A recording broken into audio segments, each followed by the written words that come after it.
Estás escuchando La Nación Podcast. A continuación, Camila Perochena y Santiago Rodríguez Rey te cuentan quiénes fueron los hombres y mujeres que dirigieron al país en sus primeros 200 años de historia en La Banda Presidencial. Con elecciones adelantadas por el peso del conflicto social, el año 2003 se iniciaba con una campaña electoral a todo vapor. Luego de buscar entre los gobernadores peronistas de las provincias más grandes, Duhalde se inclinó por apoyar a un gobernador del sur, desconocido para el gran público, que estaba haciendo su propio recorrido a la presidencia.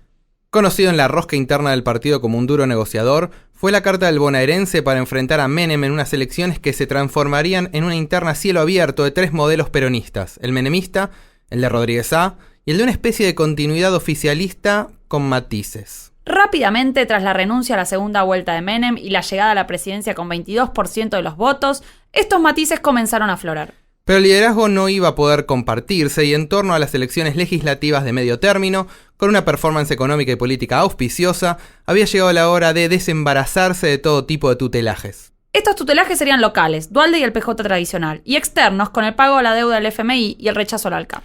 Este modelo de independencia abrió la puerta al paulatino ingreso de elementos ajenos hasta entonces al peronismo. El modelo de la concertación plural parecía construir un polo de poder distinto. Sin embargo, viejos fantasmas reaparecerían. Reelecciones, inflación, la escasez de oferta de alimentos y energía y la intervención del INDEC mostraban otra cara del modelo. La aparición de valijas de dudosa procedencia y corrupción entre privados pondrían en duda el andar institucionalista de un gobierno cuyo presidente era muy popular. En la banda presidencial soplan vientos del sur. Nos damos la cabeza con un fotógrafo, bajamos cuadros y tenemos gemelos inéditos llamados Superávit.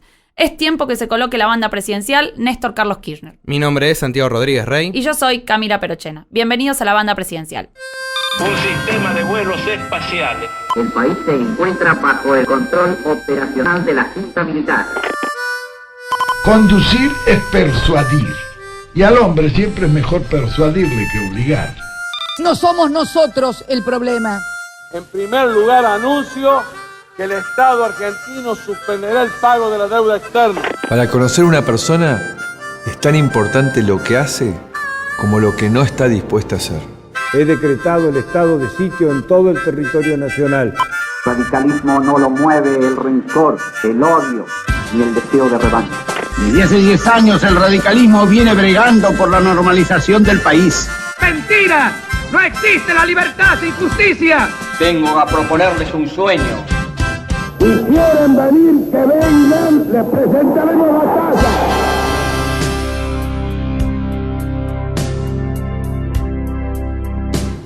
Bienvenidos al episodio 20 de la Banda Presidencial, el podcast de La Nación sobre los presidentes argentinos. No tengo miedo, ni les tengo miedo. Pero venimos tratando a todo el mundo muy bien, no creo que sea para tanto. Tranquilo, Néstor.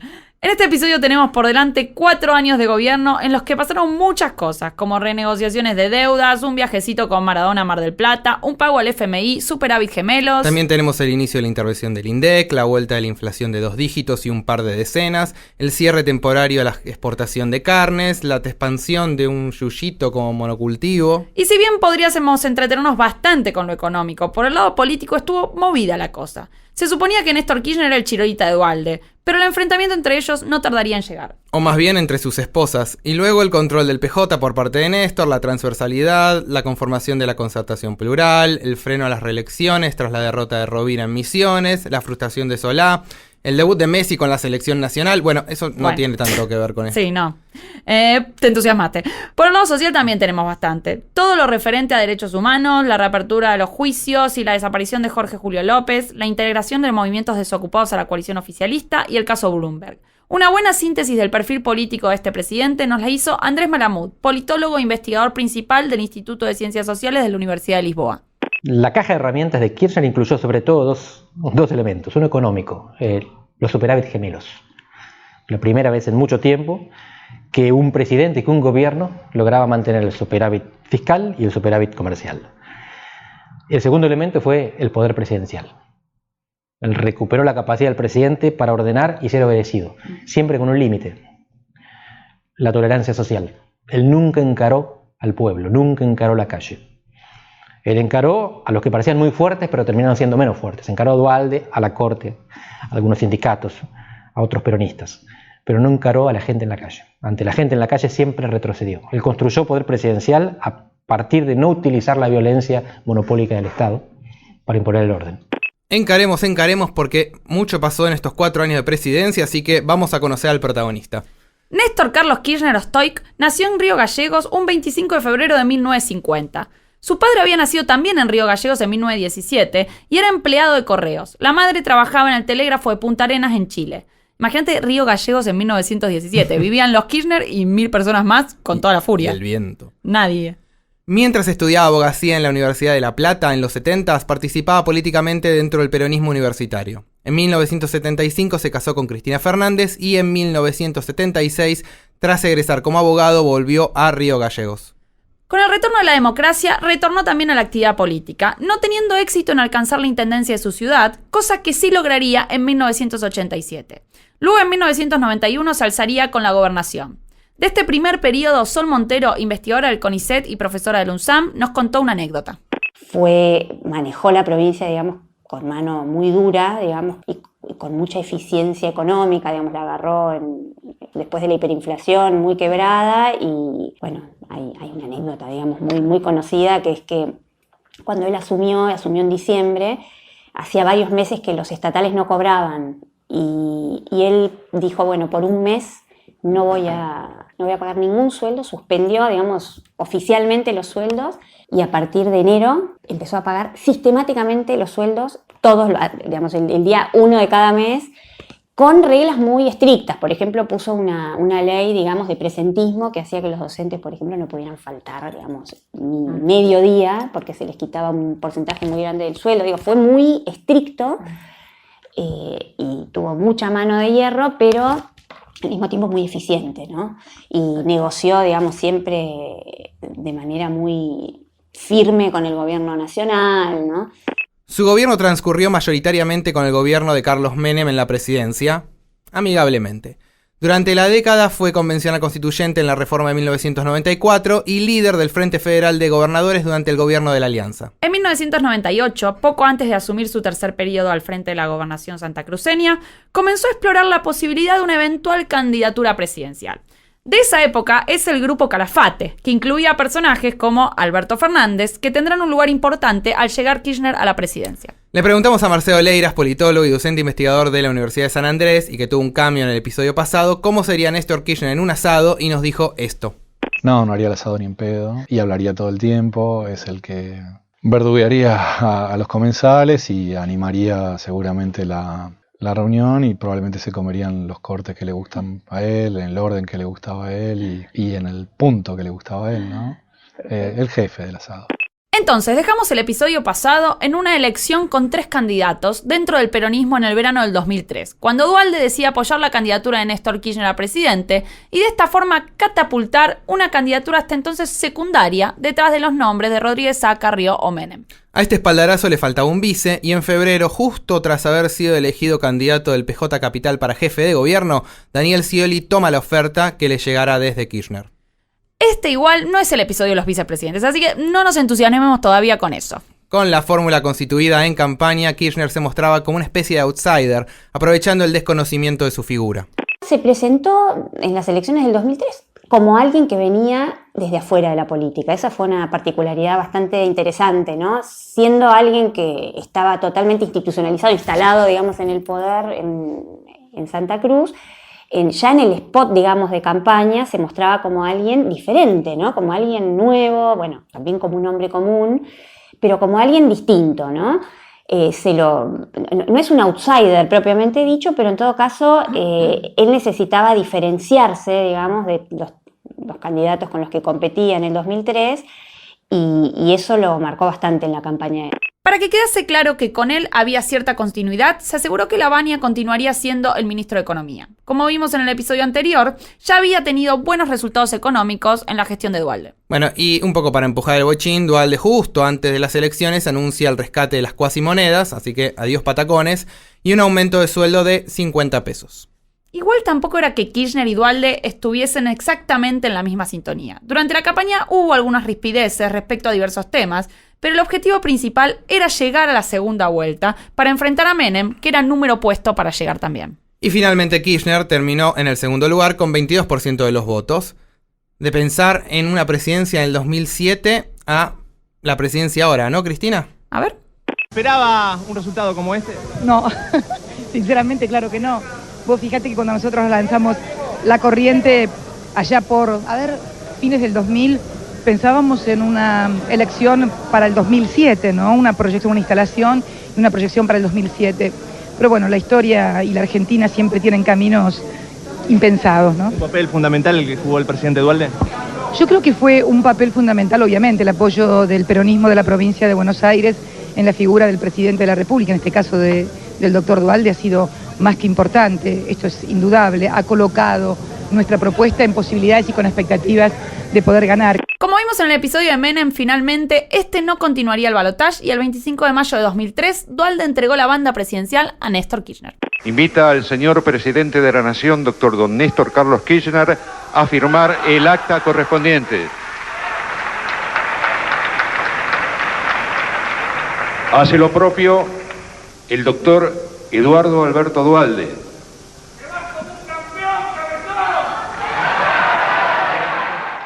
La mayor dificultad de Néstor fue el 22% con el que llega a la presidencia, porque era poco y porque quedó segundo. Él asume porque se baja Menem, sin balotaje. Y lo resolvió encarando, construyó su poder a través de la confrontación contra la corte, contra los militares y contra el que lo había puesto, contra el padrino Duhalde.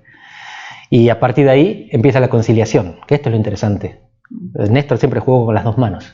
Le sacaba a algunos y se juntaba con otros, se juntó con los radicales, les ofreció mucho, les dio mucho, y después terminó como terminó. Pero mientras tanto él siempre tuvo esta de pegar y acariciar, una con cada mano. En el 2005 él resuelve el problema. En el 2003 llega con el 22%, en el 2005 le pasa por encima a Duhalde. Se terminó la crisis de legitimidad y un poco después se terminaría también la baña. Terminó con la herencia y gobernó solo. Pero vayamos viendo cómo pasamos entonces de mayo de 2003 a gobernar solo. Vamos. Para empezar, este traspaso presidencial fue distinto a la de los últimos presidentes. Kirchner, a diferencia de Alfonsín, Menem, de la Rúa y Duhalde, agarró una economía que, como vimos en el episodio anterior, ya se había empezado a reactivar. Las cuentas públicas se estaban ordenando y el PBI estaba creciendo. Esta situación le iba a facilitar el proceso para conseguir apoyos políticos y nuevos miembros en su coalición. Ya en su discurso de Asunción, Néstor Kirchner se propuso dar nacimiento a una nueva Argentina. Sabemos que estamos ante un final de época. Atrás quedó el tiempo de los líderes predestinados, los fundamentalistas, los mesiánicos.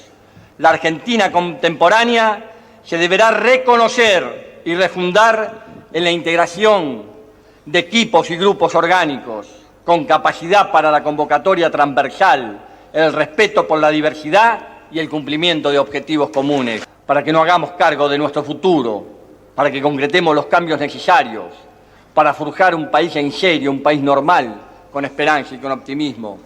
Bueno, refundación número... Y empecé a contar. Supongamos igualmente que había cierta expectativa de refundación tras el que se vayan todos del 2001. Sin embargo, todavía no era muy claro para la sociedad cuál iba a ser ese rumbo y cómo iba a ser ese hombre poco conocido para dirigir el país.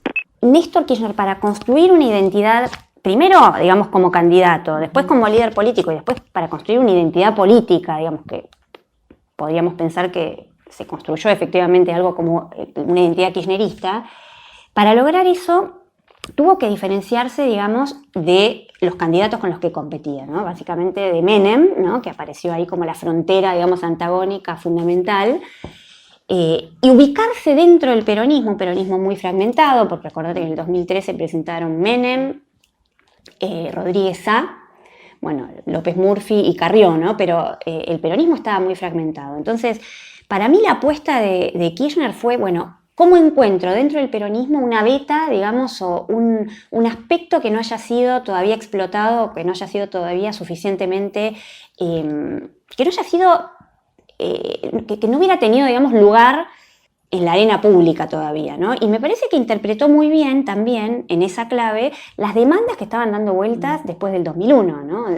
Algo así como las demandas progresistas de la clase media, las demandas, por supuesto, digamos, de los movimientos sociales y sobre todo el grito, digamos, unánime en contra de la clase política, ¿no?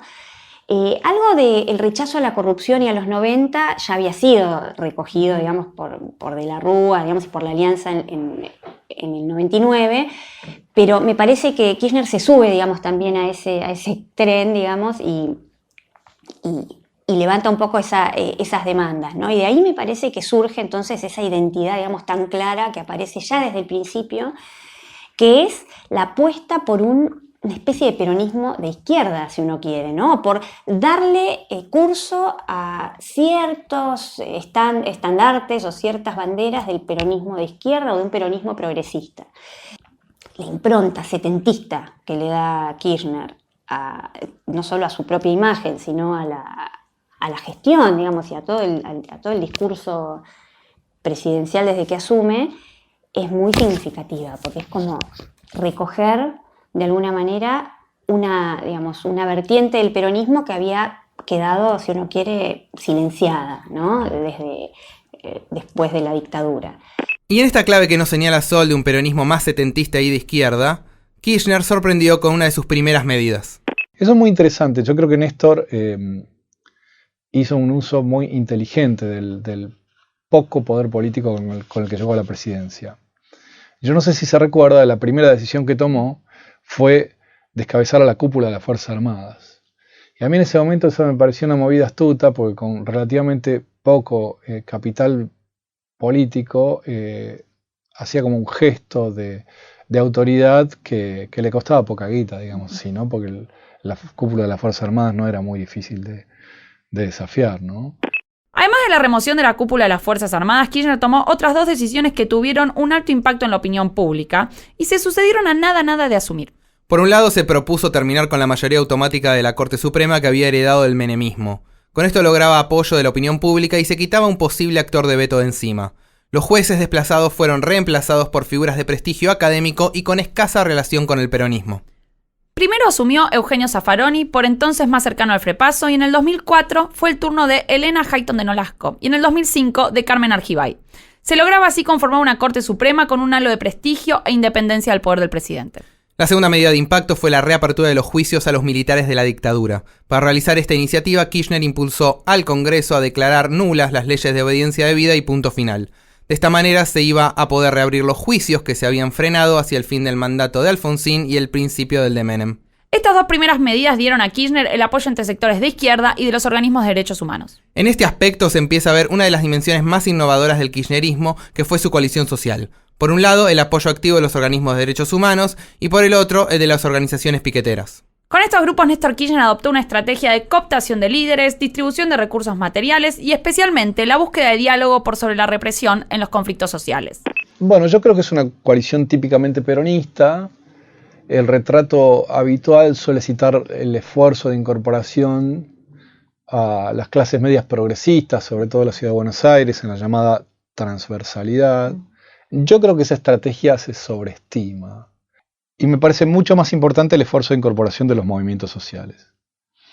Los trabajadores desocupados tienen un peso demográfico muy significativo, un peso electoral significativo y tenían un peso político desde fin de la década del 90 muy importante, que no tenía un lugar institucional en la definición de la política pública y que Néstor le dio, quizá no del modo más sensato, comprometiéndolas en la gestión de algunas políticas, pero sí me parece que lo importante es reconocer la relevancia de esa dirigencia, su papel en la gestión democrática del conflicto social y lo indispensable entonces de hacer política pública con esos socios en un país con, bueno, más de un cuarto de pobres, ¿no? Casi siempre, ¿no? Entonces esa me parece la incorporación decisiva. Y por otro lado, también Néstor tenía reflejos rápidos. Más allá de incorporar sectores, pudo procesar eventos. Los dos que recuerdo son la protesta ambiental en Gualeguaychú y el reclamo de seguridad de Bloomberg, ¿no? En ambos casos, Néstor surfeó esas olas. Pero no solo hubo innovaciones en lo que se refiere a la coalición social, veamos qué pasaba en el ámbito de la economía. Términos económicos, Duhalde, como dijimos, le había dejado una buena herencia, pero también un ministro, que era Roberto Lavagna. Bueno, en realidad fueron como 4 ministros de Duhalde que continuaron: Lavagna, Ginés González García, José Pampuro y Aníbal Fernández. Claro, fue así como durante el primer tiempo hubo una continuidad entre la política económica de Duhalde y la de Kirchner. Kirchner iba colando igualmente algunos aspectos propios. Por ejemplo, pronto adoptó un discurso polarizador y confrontativo hacia los organismos de crédito internacionales y las empresas privatizadas. Parte de su discurso sostenía que venía a sustituir el modelo económico neoliberal por uno nuevo basado en la intervención del Estado y la inclusión social. Sí, y ya para fines de 2003 puso patas para arriba las negociaciones que venían llevando Lavagna y Prat-Gay desde el año anterior para renegociar la deuda. Además de estirar un poco los tiempos para renegociarla, fue mucho más duro con los términos para con los acreedores en general. En Dubái, en septiembre de 2003, se hizo la presentación de la reestructuración de la deuda. En la pulseada interna, Kirchner se impuso a Lavagna y la propuesta fue por encima de los antecedentes rusos y ecuatorianos. Argentina proponía una reestructuración del 75%. El proceso completo duró un tiempo hasta que en enero del 2005 se abrió la oferta de canje de títulos. Pero, momento, no nos saltemos al 2004 que ya vamos a llegar. Ok.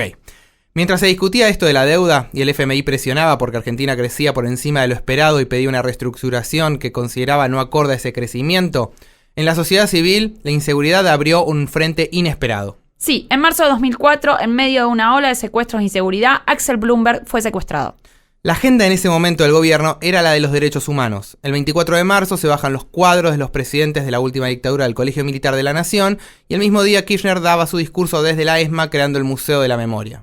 Y acá, si ustedes me permiten, ya no como compañero y hermano de tantos compañeros y hermanos que compartimos aquel tiempo, sino como presidente de la Nación Argentina, vengo a pedir perdón del Estado Nacional por la vergüenza de haber callado durante 20 años de democracia, de tantas atrocidades. Este discurso despertó muchas críticas, en especial en sectores del radicalismo, porque omitía los juicios que se habían llevado adelante durante el gobierno de Alfonsín. Pero días más tarde la situación social se agravó. Axel Bloomberg es asesinado por sus captores. Juan Carlos Bloomberg, su padre, convoca una marcha el 1 de abril frente al Congreso. La masividad sorprende al gobierno que viene manejando otra agenda y es sorprendido con una que no estaba en su escritorio. Sin embargo, Kirchner buscó resolver este conflicto mediante la aprobación de las leyes propuestas por Bloomberg y la llegada de León Arlanián como ministro de Seguridad en la provincia de Buenos Aires. También se produjo la salida de Gustavo Vélez del gobierno meses más tarde. Hacia septiembre de ese año se produjo un cambio en el Banco Central y salió Alfonso Prat-Gay, que había llegado con Duhalde, e ingresó Martín Redrado, más cercano al presidente. ¿Eso fue un pie para volver al tema canje de deuda? Bueno, puede ser. Para canjear los títulos en cesación de pagos por bonos había tiempo hasta el 27 de febrero de 2005. Están locos, dijeron unos. Seguro que no cumplen los pactos, dijeron otros. Al principio la cosa anduvo medio lento. Para confirmar la locura y el cumplimiento se pasó la ley Cerrojo de manera express, asegurando que esta sería la única oferta de canje, prohibiendo su reapertura. El canje cerró entonces el 25 de febrero de 2005 con una adhesión algo por encima del 76%, lo que significó una reducción de la deuda pública total de 191.000 millones de dólares a 125.000 millones de dólares, redondeando un poco. Wow. Esto fue presentado como un gran triunfo del gobierno. Al proceso de canje sobre los 81.800 millones de dólares de deuda elegible se canjearon 62.200. Esto es un 76%. La consigna es: hay que bajar la deuda. Para usar el término del presidente Kirchner, hay que desendeudarse. Los números, con toda contundencia, muestran hoy que nuestra deuda en cesación de pagos ha quedado reestructurada como resultado del proceso de canje. Tienen que sacar enseñanza a aquellos gurúes del mercado. Gurúes que fueron parte del problema, que responden a algunos alineamientos políticos e ideológicos y nos llevaron o contribuyeron a llevarnos hacia el infierno de donde venimos. Algunos de ellos tienen su correlato en la vieja política y fueron funcionarios del gobierno que nos endeudaron. Otros simplemente son la voz de los acreedores, cuando no de los fondos que quisieron hacer un gran negocio especulativo con nuestro default.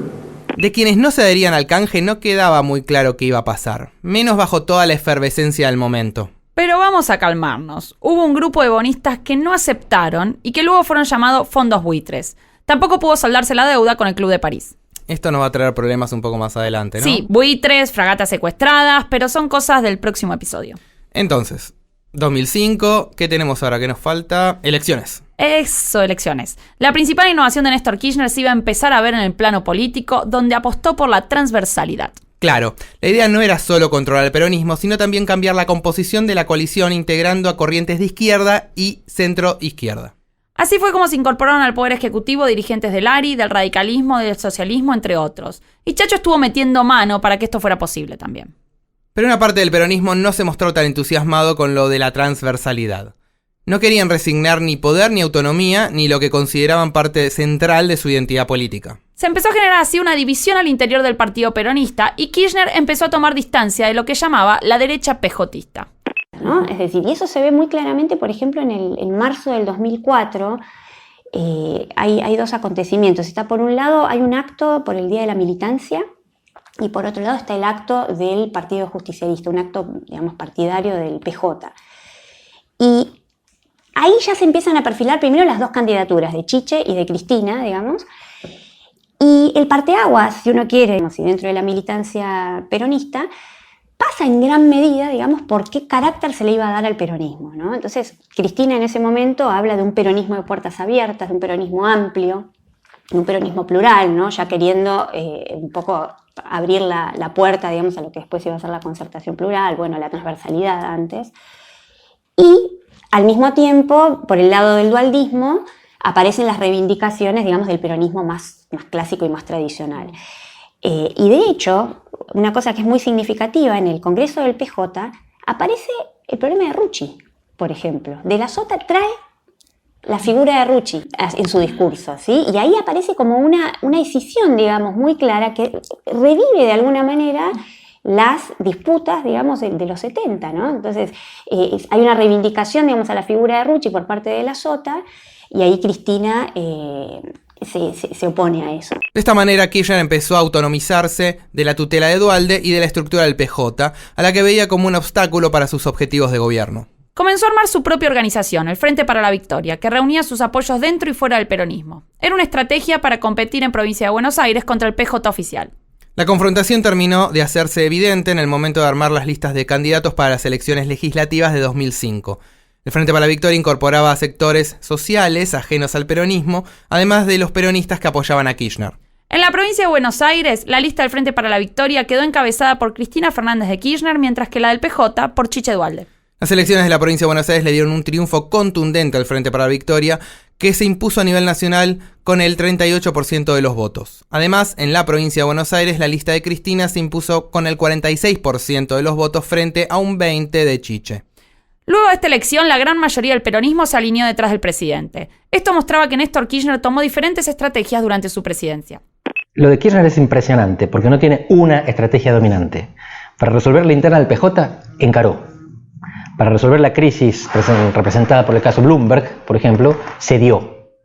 En un caso, cuando sentía que se le venía la presión popular, él amainaba. Retrocedió, tranquilo. Con Duhalde hizo exactamente lo contrario. Es algo que no había hecho Menem. Kirchner empieza toreando a todos los gobernadores que iban a llorarle a Duhalde. Duhalde los contenía. Decía, tiene que esperarlo al flaco, ya vendrán tiempos mejores. Kirchner terminó forzando a los gobernadores a aceptarlo y le pasó como un bulldozer por encima a Duhalde en una competencia de esposas que fue definida por Aníbal Fernández como una competencia de alta peluquería. El 2005 no solo fue un buen año para Kirchner en el plano político, sino también en el económico. La recuperación económica estaba consolidada, o al menos eso parecía, y se terminó el proceso de renegociación de la deuda externa.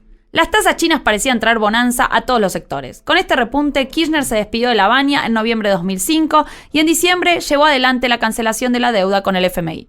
Bueno, fue una relación al principio armoniosa, no es la palabra, digamos, ¿no? Pero no conflictiva, digamos así. Y luego me parece que, dados los caracteres del ministro y del entonces presidente, era previsible que hubiera en algún momento una confrontación. El presidente Néstor era una persona que yo no lo conocí personalmente, pero de acuerdo con toda la evidencia y todos los comentarios, tenía una inclinación por hacer un seguimiento muy detallado de todos los asuntos y de estar muy encima, digamos así, de la gente. Y La Baña creo que es un dirigente político con peso y experiencia propios de envergadura y que no estaba acostumbrado a tener una vigilancia cercana. Y por otro lado, ocurría un conflicto tradicional entre presidentes y ministros de Economía exitosos, que es la disputa para usar las palabras de Cavallo y Menem, la paternidad del modelo. En ese caso, Lavagna, que venía de esta recuperación rápida de la presidencia de Duhalde, tenía muy justos títulos para reclamar la titularidad sobre el éxito, ¿no? Entonces me parece que era previsible que en algún momento se planteara ese conflicto. Y se planteó también relativamente rápido, en 2005, ¿no? Y esto coincidió, aunque no creo que haya estado motivado, con la decisión de Néstor de pagar completa la deuda con el FMI. Por el lado de los trabajadores, la situación también fue mejorando. Los salarios de los empleados públicos y las jubilaciones aumentaron al mismo tiempo que se derogó la ley de reforma laboral que había sido aprobada en el año 2000. Además, se reabrieron las negociaciones colectivas, se toleró y avaló el conflicto laboral, se consolidó el control sindical sobre obras sociales y la reactivación de la economía aumentó las tasas de empleo. De esta manera, Néstor Kirchner logró el apoyo de la CTA y la CGT, que ahora estaba unificada bajo el liderazgo de Hugo Moyano. Así fue como los sectores sindicales ocuparon un lugar central en la coalición de Néstor Kirchner. Esto llevó a una mejora en las condiciones laborales de los trabajadores, pero también, como señala Sebastián Echemendi, se intensificaron viejas prácticas nocivas como la malversación de fondos y las disputas violentas por el liderazgo interno. Pero estamos dejando algo muy importante de lado, y es lo que sucedía en la política exterior. Para entender la política exterior del gobierno de Néstor Kirchner es preciso tener en claro cómo la crisis de 2001-2002 operó como catalizador de las relaciones internacionales de la época. Esto llevó a una creciente distancia del vínculo que tenía Argentina con Estados Unidos. Esta distancia quedó evidenciada en la Cuarta Cumbre de las Américas, organizada en Mar del Plata en noviembre del 2005, cuando el presidente se opuso a la formación del ALCA, un área de libre comercio para América promovida por Estados Unidos. La contracara de esta situación fue que los países de Sudamérica empezaban a adoptar un rol cada vez más importante en política exterior. Este carácter latinoamericanista sirvió para sumar sectores de centro-izquierda en el ámbito doméstico. Ahora, si bien el diálogo con Estados Unidos se deterioró, no significó que se adoptara una posición antioccidental en el ámbito multilateral. Sobre eso nos habló Juan Tocatrián, doctor en Relaciones Internacionales e investigador de la Universidad Torcuato Di Tella. Cuando llega Néstor Kirchner, se encuentra con una situación también notable. El 11 de septiembre cambia la política general de los Estados Unidos. Significa una reorientación significativa, la guerra contra el terrorismo, significa un Estados Unidos que busca la preponderancia militar, etc. Un Estados Unidos que va a actuar más con la fuerza que con la diplomacia. Cuando uno va a analizar la política, otra vez, de Néstor Kirchner y de Cristina, se encuentra con ciertas paradojas. Esto es, se encuentra probablemente con un discurso mucho más ideológica que con una práctica mucho más pragmática. Doy ejemplos concretos. En materia de lucha contra el terrorismo, Argentina fue la iniciadora con Brasil y con Paraguay de un mecanismo que se llama 3+1. Estos tres países informan permanentemente a Estados Unidos en materia de la triple frontera. ¿Para qué? Para no tener a Washington encima y interviniendo como ha intervenido en otras áreas, buscando terroristas por cualquier lugar. Otro tema, ¿cómo votó Argentina? Durante los Kirchner estuvo 2 veces en el Consejo de Seguridad, es decir, 2 veces son 4 años, 2 años uno con Néstor, 2 años con Cristina. Argentina votó siempre en el Consejo de Seguridad con Occidente. ¿Cómo votaba Argentina en la Organización Internacional de Energía Atómica frente al tema Irán? Siempre con Occidente. Ahora, ¿había otros campos de disputa? Por supuesto que los hubo. No al ALCA, ¿sí? La separación del interés de Argentina respecto a la política de Bush, cuestionamientos severos a la política de uso de la fuerza, del despliegue internacional de los Estados Unidos. Entonces, ahí, ¿qué es lo que vemos? Bueno, yo soy más amigo de no ver la política internacional solamente en una clave binaria. Esto es, ¿la política internacional es solo ideología? ¿La política internacional es solo pragmatismo? Yo diría que la política internacional mezcla ambas cosas, ¿sí? Mezcla elementos principistas y elementos prácticos. Mezcla creencias ideológicas y comportamientos pragmáticos. Y entonces, otra vez, el punto es, este ciclo que se inició fue un ciclo totalmente robusto para dar continuidad, y yo diría, nos encontramos ante un segundo ciclo corto. Hacia el 2006 la economía siguió creciendo, pero las inversiones no aumentaron y el impulso al consumo empezó a generar aumentos en los precios, algo que venía sucediendo ya desde parte de 2005. Se empezaron a tomar diferentes medidas para contener la inflación, como acuerdos con empresas, el establecimiento de precios máximos y sanciones.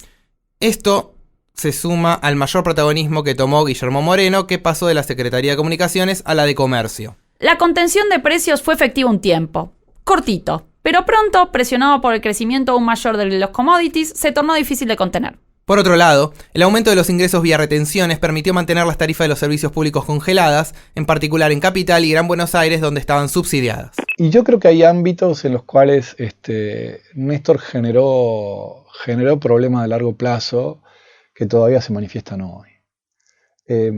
La renegociación de los contratos con los prestadores de servicios públicos privatizados no fue exitosa, en absoluto, creo yo. Eso no es un problema exclusivo de Néstor.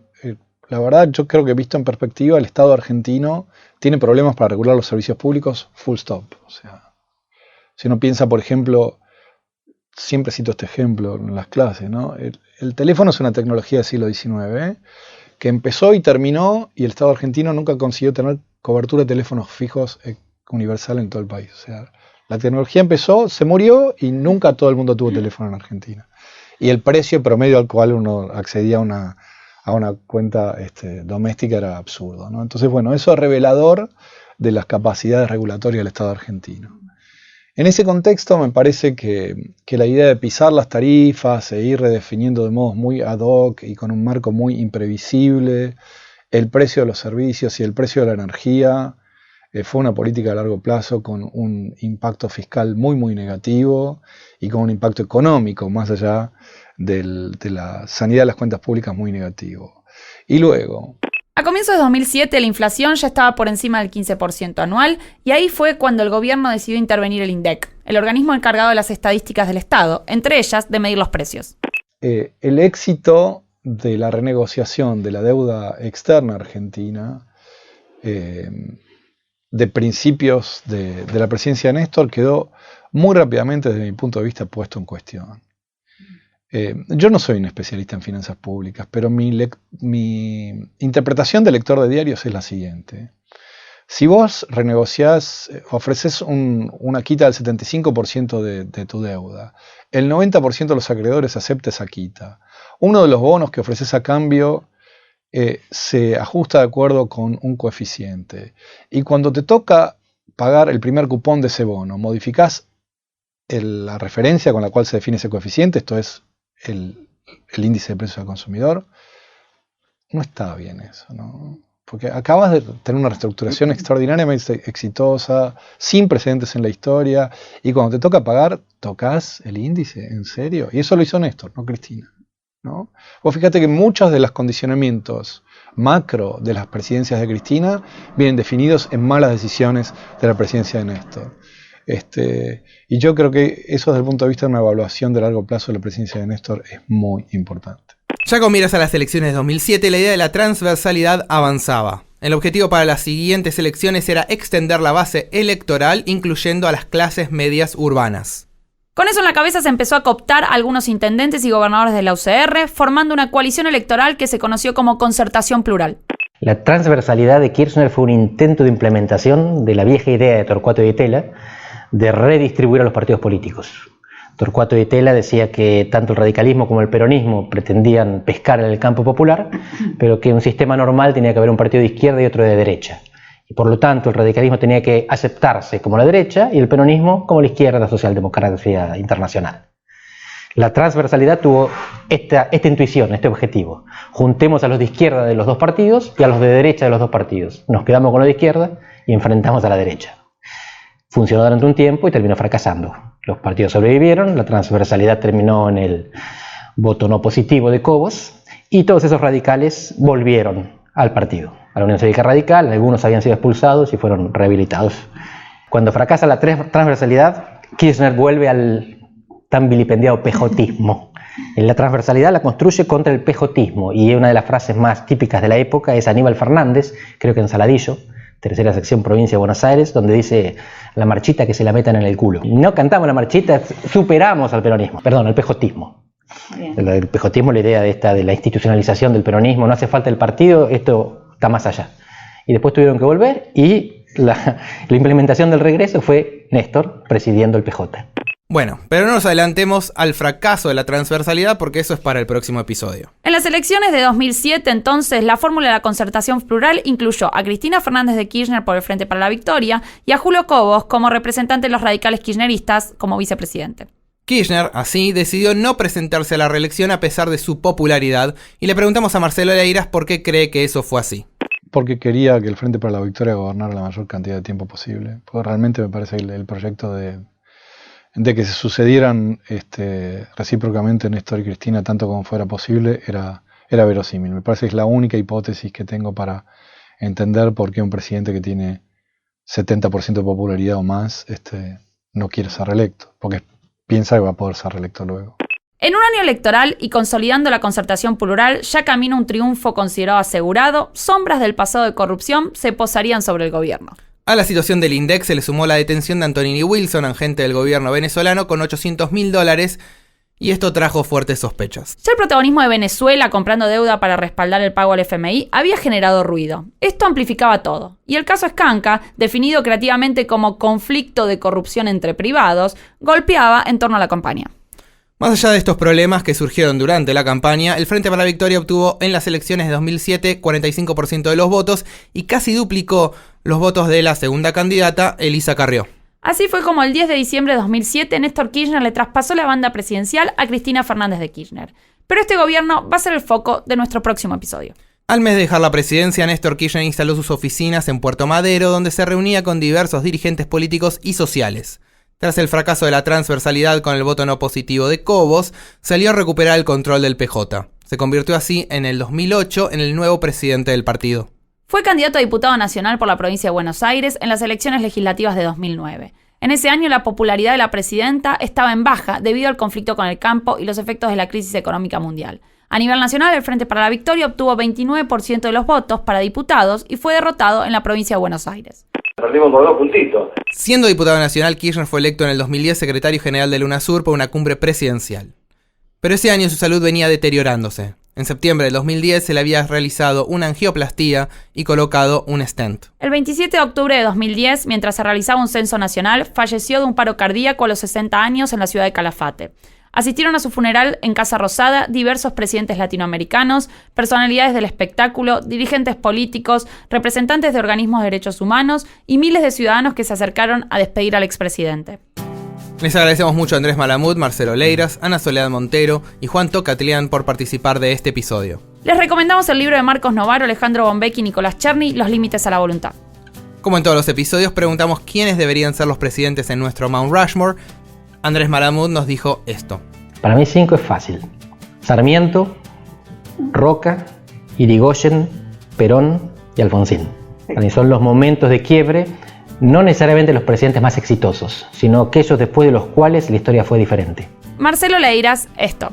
Mitre, Roca, Perón y Alfonsín. Mitre es el primer porteño que se imaginó que la ciudad de Buenos Aires podía ser la cabeza de un país y no la ciudadela aislada en un mar de barbarie, digamos así, ¿no? Y para eso se tuvo que pelear con los porteños autonomistas y con los tipos que defendían las autonomías de las otras provincias, ¿no? Es el primer tipo que se imaginó que esto podía ser una nación. Por motivos análogos, pero en otra escala de desarrollo del Estado argentino, Roca, ¿no? Es el que constituyó a esta nación como un mercado, a esta nación como un ámbito en el cual se podía llevar adelante actividad económica y que podía ser, el hogar de nuestros abuelos que vinieron acá, ¿no? Ese lugar receptivo y plural y hospitalario, se generó durante las presidencias de Roca, ¿no? Y es una bendición eso también. Perón me parece fue el autor de la excepción argentina, la excepción social argentina, ¿no? Lo que hace este lugar un poco más amable que otros países latinoamericanos, aunque sea menos consistente desde el punto de vista macroeconómico y aunque sea a veces más desordenado desde el punto de vista institucional, es Y Alfonsín constituyó a este lugar un lugar civilizado desde el punto de vista político, ¿no? Me parece aprendizajes políticos extraordinarios, que también tienen una herencia larga y que también creo y deseo seguir haciendo larga. Y Sol Montero, esto. De los fundadores, Bartolomé Mitre, Irigoyen por la impronta popular, Perón por los derechos sociales y Alfonsín por el carácter refundacional de la democracia que trajo. Les recomendamos suscribirse al podcast para no perderse el próximo episodio de La Banda Presidencial, cuando tengamos por primera vez a una mujer liderando una fórmula y llegando a la presidencia, no una, sino 2 veces, y con 2 vices distintos. Hasta entonces, yo soy Santiago Rodríguez Rey. Y yo soy Camila Perochena. Adiós.